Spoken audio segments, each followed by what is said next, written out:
agora para nos falar um pouco mais sobre a disseminação do método das partidas dobradas no Brasil e também a contribuição das companhias pombalinas para esse fenômeno.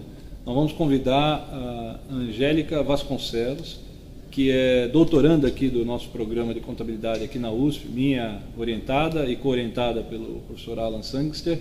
Está escrevendo um trabalho sobre uma companhia de Pernambuco e Paraíba, né? Então, Angélica, com você. Olá, iremos conversar hoje sobre a disseminação das partidas dobradas e o contributo das companhias pombalinas nesse processo. Para sumarizar inicialmente, é preciso lembrar que na literatura contábil o primeiro registro de uso de partida dobrada data do ano de 1340 na cidade de Gênova. Paralelamente, a questão da publicação da partida dobrada em livro só ocorre bem posteriormente, em 1494, com o livro Suma de Aritmética e Geométrica do Pacioli. Portanto, no século XVIII, a partida dobrada já estava em franco uso pelos países europeus, exceto em Portugal, que a situação era um pouco diferente. O uso da partida dobrada era raro. Alguns autores acreditam que esse uso era raro em função das empresas que existiam em Portugal, que eram empresas pequenas, em sua maioria, e não grandes empresas, que forçasse, em que houvesse a necessidade do uso da partida dobrada. De acordo com um livro de recordações que foi escrito por um comerciante da cidade de Lisboa, por volta do ano de 1755, que foi ano da criação da primeira companhia pombalina, apenas 3 empresas em Portugal, 3 casas comerciais, faziam uso da partida dobrada. Entretanto, apesar desse desconhecimento da partida dobrada em Portugal, o Marquês de Pombal, que foi primeiro-ministro português durante o reinado de Dom José I, ao criar as 6 grandes companhias pombalinas, ele resolve obrigá-las a utilizar o uso da partida dobrada. Fazer uso tanto para prestação de contas como para a escrituração mesmo das transações. Em 1755 ocorre a criação da primeira companhia pombalina, trata-se da Companhia Geral do Grão-Pará e Maranhão. Ela recebe um monopólio de comércio na área que hoje corresponde aos estados do Maranhão e do Pará, entrando um pouco para a área amazônica realmente, e navegação também dessa rota entre o reino e essas porções geográficas que correspondem a esses 2 estados. Mas a pergunta é, como cumprir os estatutos sociais que obrigavam o uso da partida dobrada, considerando que a partida dobrada era pouco conhecida em Portugal? Como encontrar profissionais para poder trabalhar na companhia? No ano seguinte, em 1756, ocorre a criação da segunda companhia pombalina, é a Companhia Geral da Agricultura das Vinhas do Alto do Douro. E o mesmo problema persistia para essa companhia. Como achar um contador? Onde? Em Portugal isso era um pouco complicado. Então, a saída foi a contratação de estrangeiros, basicamente. A Companhia do Grão-Pará e Maranhão contratou um francês e a Companhia da Agricultura das Vinhas do Alto do Douro contratou um alemão.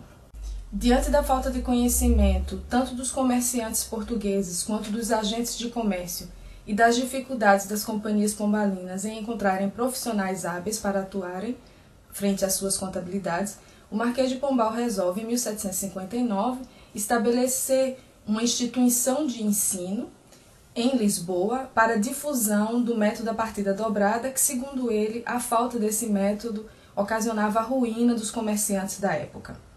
Entretanto, no limite, essa instituição de ensino ela iria resolver o problema de debilidade de conhecimento dos profissionais e comerciantes do reino. Mas a gente precisa lembrar que Portugal naquela época era um império formado pela parte metropolitana, digamos assim, e mais suas possessões. Então, como ficariam a questão das possessões ultramarinas portuguesas, em especial o Brasil? Como é que se deu a disseminação?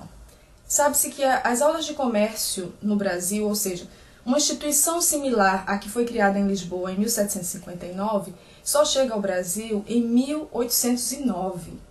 Entretanto, as aulas só iniciam de fato em 1811, mas isso na cidade do Rio de Janeiro. Instituições semelhantes só foram instaladas em outras capitanias do Brasil bem posteriormente, a 1811. Na Bahia foi instalada em 1814 no Maranhão em 1816 e em Pernambuco em 1821. Mas isso não quer dizer que o uso da partida dobrada acontece nessas localidades somente após a instalação das escolas, porque existem indícios de uso da partida dobrada anteriormente a essas datas.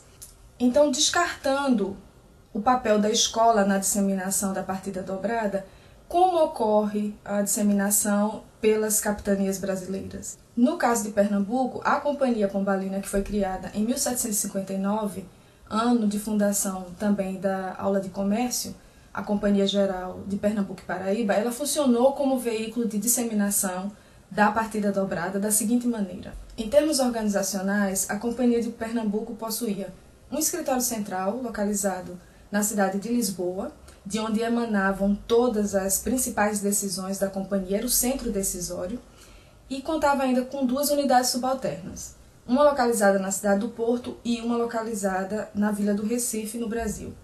Entretanto, em termos da organização do sistema contábil, apenas a unidade de Lisboa e a unidade de Recife contavam com uma contabilidade completa. Da mesma forma que as companhias anteriores, a Companhia de Pernambuco também precisou contratar profissionais para ficar à frente da sua contabilidade. Para isso, ela contratou um britânico e um italiano chamado Julian Lumaque. O britânico ficou à frente do escritório da contadoria situado em Lisboa e o Julian Lumaque, o italiano, foi enviado para Pernambuco para ficar à frente, ser o primeiro guarda-livros da unidade de Recife. De acordo com alguns escritos daquela época, em particular as recordações de um dos acionistas da Companhia de Pernambuco, esses profissionais, além de exercerem suas atividades normais, eles ainda tinham que achar um tempo para ensinar os demais funcionários da contadoria o método da partida dobrada para que pudesse facilitar o andamento das atividades dentro do departamento. Por exemplo, em Pernambuco, juntamente com o Julian Lumaque, trabalhou um profissional chamado Antônio Luiz Viana. Ele trabalhou durante 9 anos, juntamente com o Julian Lumaque, o contador que foi enviado de Lisboa para Pernambuco. Consta na documentação que após esses 9 anos de trabalho juntamente com o Julian Lumaque, posteriormente esse mesmo senhor, o Antônio Luiz Viana, assumiu funções na Fazenda Real da Capitania de Pernambuco e em 1755 ele faz um pedido à corte para assumir o cargo de contador-geral da Real Fazenda de Pernambuco. No ofício que ele encaminhou à corte fazendo o pedido para o cargo de contador-geral da Real Fazenda de Pernambuco, ele juntou vários documentos emitidos por autoridades da Capitania de Pernambuco que informavam não apenas sobre a sua idoneidade para assumir o cargo, como também ressaltavam suas habilidades no uso da partida dobrada, que presume-se que ele tenha adquirido durante o período de 9 anos que trabalhou na contadoria da Companhia de Pernambuco. Por isto, é possível afirmar que no Brasil a disseminação da partida dobrada não ocorre somente pela atuação do estabelecimento de ensino, tal como no Reino, mas pela troca de conhecimentos entre um mestre e seu aprendiz, e que as companhias pombalinas contribuíram para esta difusão, pois funcionavam como o local onde essas trocas poderiam acontecer. Obrigada.